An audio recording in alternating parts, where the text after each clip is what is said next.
2022년 11월 김책공업종합대학의 주최로 국내 홈페이지에서 진행된 프로그램 작성 도전 경연 개척자 2022에서 최우수생으로 평가된 한 학생이 받은 것입니다.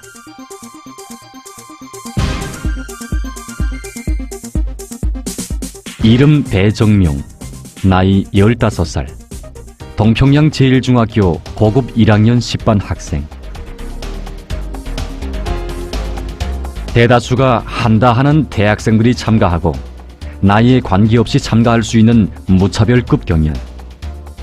한두 번도 아니고 일정한 기간 수십 번의 경연 점수를 종합해서 등수를 가르는 이 프로그램 작성 도전 경연에서 대학생도 아닌 고급 중학교 학생이 1등을 했습니다. 바로 그 뒤에는 성장의 밑거름이 되어준 여러 선생님들의 많은 고뇌와 탐구, 끝없는 헌신과 노력이 깃들어 있습니다.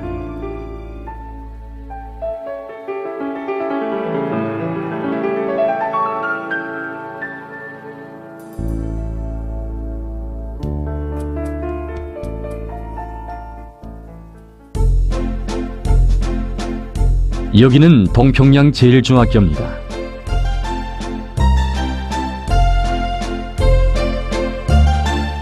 이 학교는 전국 제1중학교 외국어 학원 학생들의 학과 경연에서 해마다 1등을 쟁취하는 자랑을 안고 있습니다. 2021년에 이어 2022년에도 동평양 제1중학교가 1등을 했습니다. 최근 몇 해 동안 학교에서 일정한 성과를 거두고 있지만 올해 들어와 이곳 교직원들의 목표는 더욱 높아졌습니다. 우리의 교육을 선진적인 교육으로. 당중앙위원회 제8기 제6차 전원회에서 제시된 과업관철을 위해 학교가 분발에 나섰습니다.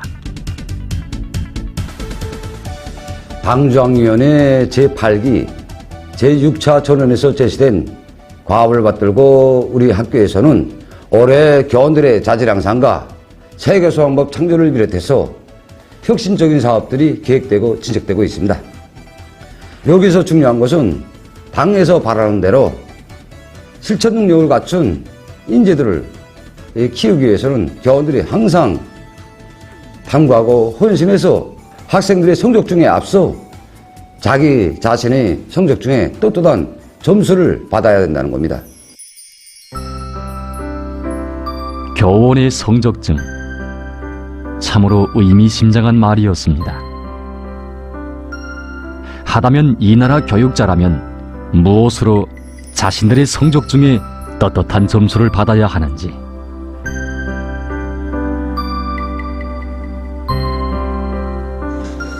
물리 수업 시간입니다. 학생들이 물리 실험을 진행하고 있습니다.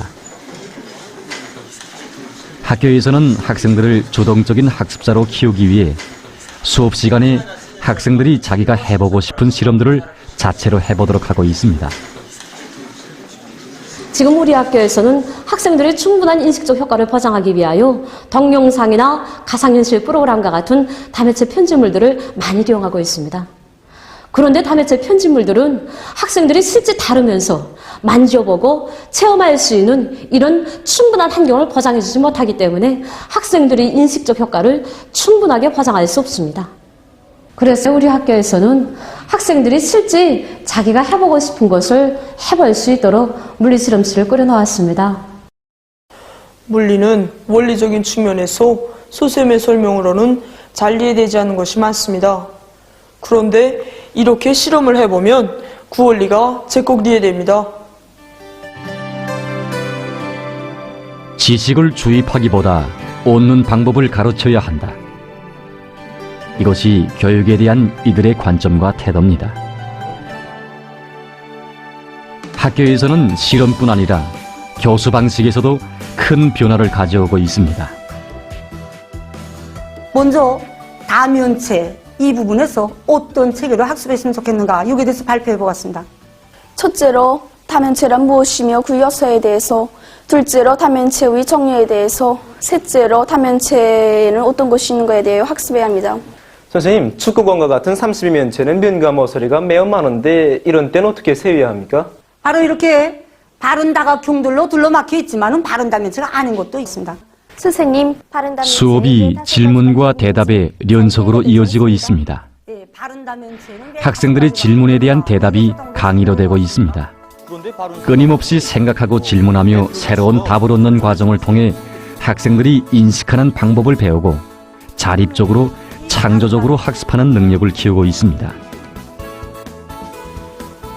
이전에는 수업을 시작하겠습니다. 몇 가를 펼치시오 라고 하면서 학생들에게 지식을 전수하는 방식으로 수업을 진행했다면 지금은 학생들이 다음날 배울 내용을 미리 학습해오도록 합니다. 이를 위해서 학생들이 전공 과목의 지식뿐만 아니라 린조 분야의 지식까지도 더 통합적으로 학습할 수 있도록 망을 통해서는 어떤 자료들을 학습하고 또 참고서는 어떤 책들을 보라고 알려주기도 합니다. 그러면 학생들은 수업 시간에 자신들이 찾은 자료들을 서로 교류도 하고 또 토론과 논쟁도 진행합니다. 그러다가 정 모를 문제가 있으면 선생님에게 질문해서 그 답을 찾기도 합니다. 수업에서 학생이 주동으로 되고 있습니다. 지난 시기에는 수업이 이끌기, 새 지식 주기, 다지기 형식으로 진행됐다면 지금은 자료 수집 및 분석, 탐구, 과학 글쓰기 및 발표 형식으로 전환되고 있습니다. 물론 이 방법은 다른 학교들에서도 하고 있고 또 우리 학교에서도 몇 년 전부터 도입하고 있는 방법입니다. 최근에 와서 우리 학교에서는 이 방법의 수준을 최대한 높이는 대로 지향하고 있습니다. 처음에는 학생들이 교재 내용을 인식하는 데 국한됐는데 이제는 그 응용 능력이 눈에 띄게 높아가는 게 알립니다. 우리 교원들이 학생들이 높아가는 그 수준에 따라서자면 상당한 준비를 해야 합니다. 휴식 시간입니다. Animal. What do you know about animal? Insect has 6 levels. 이 가동직과물은 우리 초급반 학생들의 외국어 청취 능력을 키워주기 위해서 제작했습니다. 2명의 학생이 서서 이 시작 단추를 누릅니다. 그러면 여기에서 문제가 제시되는데 영어 단어가 음성으로 나옵니다. 그 음성을 듣고 그 단어가 어느 부류에 속하는 단어인가를 단추를 누릅니다. 정확한 단추를 먼저 누른 학생이 이긴 것으로 됩니다. 처음에는 이 가동직과물을 재미로만 만져보았는데 실제로 해보니 학습에 많은 도움을 주었습니다. 이제는 복도를 지나갈 때 그냥 지나가게 되지 않습니다.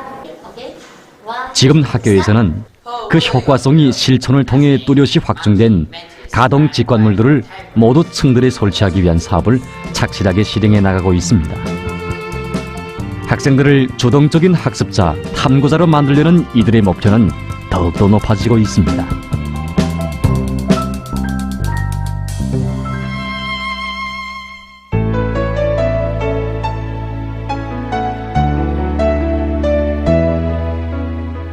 이 선생님은 언어한단에서 사업하고 있는 기사입니다. 초빙 강의 시간입니다. 학교에서는 매주 2차 전문 연구기관 연구사들을 초빙해서 강의를 진행하고 있습니다. 초빙 강의에서는 실제 현실에서 많이 쓰이는 기술들에 대해서 배우게 됩니다. 실례로 국가망 홈페이지라든가 판용 컴퓨터용 프로그램, 간단한 오락 프로그램 이런 것들을 개발하는 방법과 기술에 대해서 배우게 됩니다. 그렇게 되니까 학생들이 자신심을 가지게 되고 또 학교에서 배운 지식을 더 공고히 하게 됩니다. 그리고 또 자신의 창조물을 만들게 되니까 그들이 적극적이고 열성도 얼마나 높은지 모르겠습니다. 초빙 강의를 받아보니까 희한하게 생각했던 것들이 별치 않게 여겨지고 한번 해보고 싶은 욕망도 듭니다. 현실적인 것, 또 현실에서 절실히 요구되는 이런 지식들을 전문기관 연구사들과 연계 밑에서 학생들에게 배워주니까 학생들이 우선 공부하기 재미있어하고 또 아직은 자그마한 것이지만은 프로그램 개발 마당에 적극 뛰어들고 싶어합니다. 초빙 강의. 그것은 단순히 학생들의 흥미를 불러일으키기 위한 수단만이 아니었습니다. 학생들에게 시야를 넓혀주고 세계에 도전하려는 경쟁심을 키워주는 또 하나의 계기였습니다. 학교에서는 학생들에게 실천 능력을 키워주기 위한 다양한 계기와 조건들을 마련해 주어 그들을 개발 창조형의 인재, 실천형의 인재들로 준비시키는 대로 모든 사업을 지향시켜 나가고 있습니다. 학생들을 실천 능력을 가진 다재다능한 인재들로 준비시키자면 우선 우리 교원들이 매 학생들의 구체적인 이 실력과 수준 정도에 대해서 환히 깨틀고 있어야 합니다. 그래서 우리 학교에서는 학생들의 구체적인 실력 상태, 수준 상태를 정확히 평가하기 위한 그런 프로그램을 자체로 개발하고 있습니다. 이 프로그램을 이용해서 학생들이 우선 자체로 시험을 칩니다. 그 다음에 그 결과를 가지고 교원들은 어느 학생이 무슨 과목을 어느 정도 소화하고 있는가, 또 어느 분야를 잘 이해하지 못하고 있는가 하는 것을 판별합니다. 바로 이에 근거해서 과외복습 시간에 학생들에 대한 보충 교육을 진행할 수 있습니다. 한종수 선생님은 올해 2월 전국의 제1중학교 교원들을 대상으로 경험 토론을 했습니다. 생동한 사실자료에 기초한 그의 강의는 많은 선생님들로부터 커다란 감화력을 불러일으켰다고 합니다. 언젠가 제가 어떤 문제를 가지고 학생들에 대한 시험을 친 적이 있습니다. 그런데 시험에서 그 실력이 높다고 하는 한 학생이 성적이 기대했던 만큼 나오지 않았습니다. 왜 이렇게 했겠는가? 그래서 학생을 불러서 물어봤습니다. 학생도 뭐 이와 관련한 그 기초적인 지식으로 되는 이에 대해서 배운 생각이 나는가? 또 이런 문제는 알고 있는가? 이렇게 여러 가지로 물어봤는데 학생이 다 알고 있었습니다. 그러면 이 문제를 왜 풀지 못했겠는가? 한마디로 말해서 그 많은 지식이 머릿속에 있긴 하지만 그 지식들이 한 손으로 끼어있지 못하고 산지사방 널려있다는 것을 느끼게 됐습니다. 그래서 그때부터 수업 시간에 학생들에게 한 가지 지식을 배워주어도 그와 연관된 여러 가지 지식들을 결부시키면서 또 그 기초로 되는 아래 학년의 지식들, 필요하다면 민족 과목들의 지식과 그 밀접히 연관시키면서 이렇게 가르치게 되었는데 학생들의 인식적 효과가 눈에 띄게 달라진다는 것이 알려졌습니다. 이제는 이 방법이 학교에 일반화되고 있다고 합니다. 나라의 교육 수준을 빠른 기간에 가장 발전된 수준에 올려세워 모든 학생들을 사회주의 강국 건설을 떠밀고 나갈 실천 능력을 갖춘 혁명 인재로 키우자는 것이 우리 당의 확고한 의지이고 결심입니다. 당이 바라는 창조적 능력의 소유자, 실천형의 인재들은 옳은 교육 방법을 통해서 육성된다는 것을 명심하고 이들은 쓸모있는 인재 육성으로 교육 사업을 설계하며 전개해 나가고 있습니다.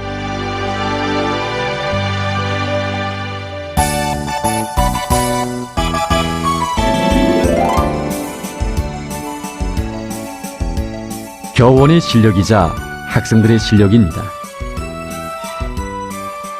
교육 내용과 방법을 개선하고 학생들을 당이 의도하는 높이에서 실천 능력을 갖춘 쓸모있는 인재들로 키우자고 해도 교원들의 자질이 높아야 합니다.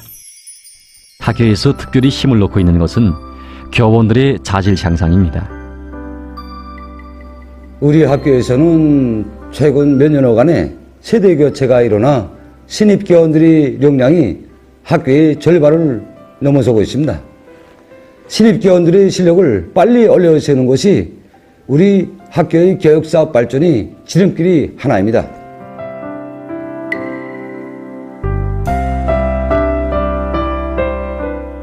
김유종 선생님은 교육연한이 3년입니다.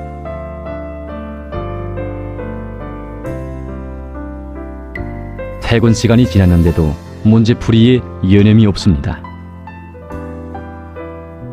제가 대학을 졸업하고 우리 학교에 배치되어 올 때까지만 해도 학생 모두의 존경을 받는 그런 훌륭한 스승이 될 자신심을 가지고 있었습니다. 그때까지만 해도 제 딴에는 실력이 있다고 생각하면서 또 율성껏 노력하고, 그런데 글쎄 제가 배워준 학생들이 학교의 교육유난히 오랜 선생님들이 배워준 학생들보다 실력이 낮은 것이었습니다. 아마 여러 가지 원인이 있었겠지만 가장 중요하게는 교육 방법의 차이였습니다. 같은 지식이다 할지라도 어떻게 배워주는가 하는 데 따라서 학생들이 받아들이는 정도가 차이납니다. 그래서 그때부터 저는 학교의 오랜 선생님들의 교육 경험을 적극 본받고 또 세교수 방법도 연구하면서 저희 교육자적 자질을 높이기 위해 노력하고 있습니다. I usually discuss my problem with my parents. When I came back 신입교원에 대한 교수 참관이 진행되고 있습니다. 모교 강좌 토론회의 일환으로 진행된다고 합니다. he had to solve this problem with me. 학교에서는 강좌별로 특성에 맞게 교수 시범을 하나씩 창조하도록 하고 있습니다. 정보기술 강좌에서는 교원들이 외국어 자질을 높이는 문제, 국어 강좌에서는 당중치과 구현, 물리 강좌에서는 교수 합평, 수학 강좌에서는 학생들이 시험 성적 분석, 이런 식으로 매 강좌에서 한 건씩 시범을 내놓도록 하였습니다. 이렇게 하다 나니까 어떤 강좌에서는 교원들의 자질 향상 문제를 내놓은 그런 강좌도 있었습니다. 이 방법은 교원들이 자질을 높이고 교수 방법과 질을 높이는 데서 아주 효과적인 방법으로 되고 있습니다. 이렇게 창조된 교수 방법들은 매 강좌들에 일반화된다고 합니다.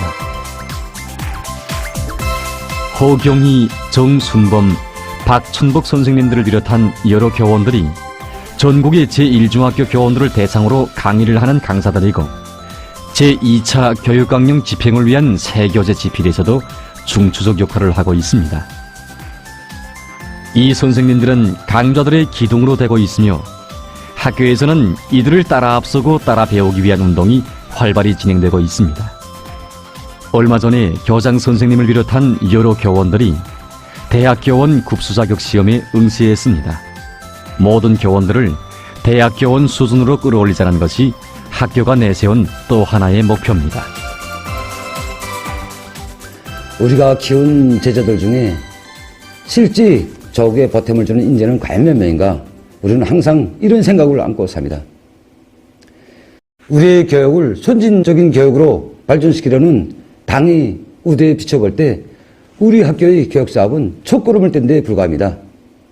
우리는 올해 높은 목표를 제기하였습니다. 저기의 미래를 키우는 교육자들에게 있어서 출발선은 있어도 결승선은 있을 수 없다는 각오를 가지고 우린 분발에 나섰습니다. 교원들이 바친 노력의 결과는 인차 눈에 띄우지 않습니다. 교육자는 오늘에 살아도 그에 대한 평가는 미래가 합니다. 그 미래는 바로 학생들입니다. 교원의 성적증. 그 점수는 교육연한이나 학위학직에 따라 결정되는 것이 아닙니다. 그가 조국 앞에 떳떳이 내세운 인재가 얼마나 많은가, 그들 한 사람 한 사람이 조국의 부강 발전에 얼마나 이바지했는가에 따라 결정되는 것입니다. 먼 훗날 조국이 성공한 제자들에게 누가 키웠어? 누가 스승이요라고 물을 때 떳떳한 대답이 나올 수 있게 자기들의 성적증마다의 10점만을 새겨가기 위해 당의 교육정책 관철에서 기수가 될 일념으로 후대 교육 사업에 온 몫을 깡그리 바쳐가고 있는 동평양 제1중학교의 선생님들입니다.